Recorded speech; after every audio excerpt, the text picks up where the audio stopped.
Dr. Kashey here, and I want to discuss something else kind of closer to the heart, and that is when family, friends, people really close to you start to feel threatened by the changes that you're making.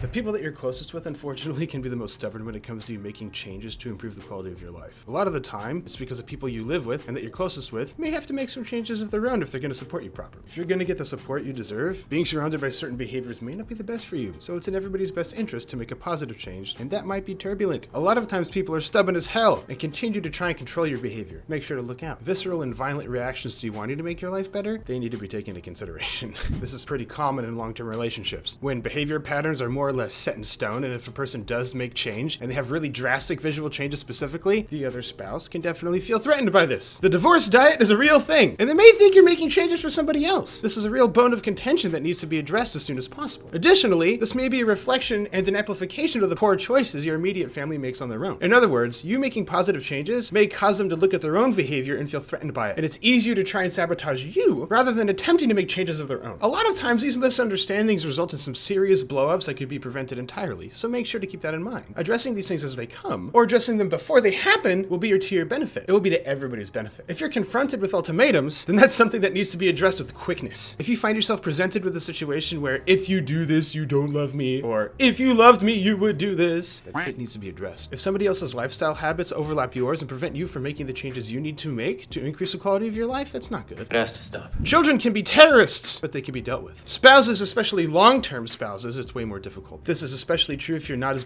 decisive about setting boundaries in other areas of your life outside of food. And if that person has a large percentage control over your behavior in the areas that do not concern health, wellness, nutrition, and activity, does it have to be all or nothing? Does it have to be my way or the highway? And if it does, what decision is best for you? What's the price you have to pay for not making changes? And what's the price they have to pay if you don't make changes? When your health is at stake, what is more important? It's not a rhetorical question. Think on it. If your health doesn't seem like it's the greatest of importance right now, if it does take a downturn, will it become important then? And if that's the case, why do you have to wait for it? What is quite frankly a life-threatening medical condition for you to justify changing your behavior in the context of standing your ground when it comes to people that live with you? Do they have to be told you're gonna die in order for you to justify them having to let you make changes? Is that something you want to have to deal with? On top of that, is the way that you look and feel preventing you from doing things you want to do anyway? If you don't feel comfortable in your own skin, or maybe you lack the confidence to perform activities or act assertively at work because of the way you look and feel, where does this end? How far-reaching does this have to go? Will your spouse have a pity party because maybe you don't want to act like a knucklehead anymore? Maybe. Is it more important that you have a higher quality of life? Yes. Is it okay to explain frankly that you want to get better and that you require the support of your family to get there? Support me in this journey, please. If you're going to be supported, you're going to need some things, and if they want to support you, that is what they'll need to do, and that's okay. Make sure that your closest family understands the reasons why you want to make change. This is huge. There have to be reasons that you are aware of ahead of time that make sense on a level that's greater than skin. As in, if you just cite the reason you want to lose weight or you want to look better, it will not have a deep enough impact to justify having them change their behavior for you. If your weight has been a continuous uptrend month after month, year after year, that is a legitimate health risk that needs to be addressed. If your blood work is not as good as it could be, that's something that needs to be addressed. If the way you make decisions and the way you feel, how confident and assertive you are, if those are affected, can you not bear to be at the pool or the beach? Do you have issues being naked in front of your significant other with the light on? There are legitimate reasons that can be expressed frankly to anybody. You can come up with some reasons of your own that aren't explicitly having to do with how much you weigh or how you look. You can tie it into something with an emotional charge that will likely communicate with the person you are speaking with on a visceral level, so they can feel it on the inside too. So if there's some huffing and puffing, please make sure to use this rationale. Explain that this is going to be a temporary thing because as you make positive changes, you'll be able to reintegrate a lot of the foods and habits you had before, but be able to do it in a moderate manner. And then talk about something else that's actually freaking productive. It also communicates that when you decide you want to do something, you're going to do it, which is also good. People might be a little bit cranky at first, but that's okay. That's the way she goes. That doesn't mean they can control your life, at least not anymore. Make sure to discuss the positive impacts on your health, and more importantly, since that it doesn't always get through to people, the current negative impact that your current condition has on your life and how it affects you on a day-to-day basis, and that this is what you want to change. Have the conversations that things might be a little more strict at first, but as time goes on, some compromises can be made so that you can incorporate previous foods and behaviors that maybe you had more difficulty moderating before, and that a reassessment will be had after some predetermined amount of time. So summary, explain your why to your family and spouse and close friends. If it is meaningful enough to you, it will be meaningful enough to them because they will support you. They love you. Other people may be jealous and threatened that you are consciously making a decision to better your quality of life, and they're not.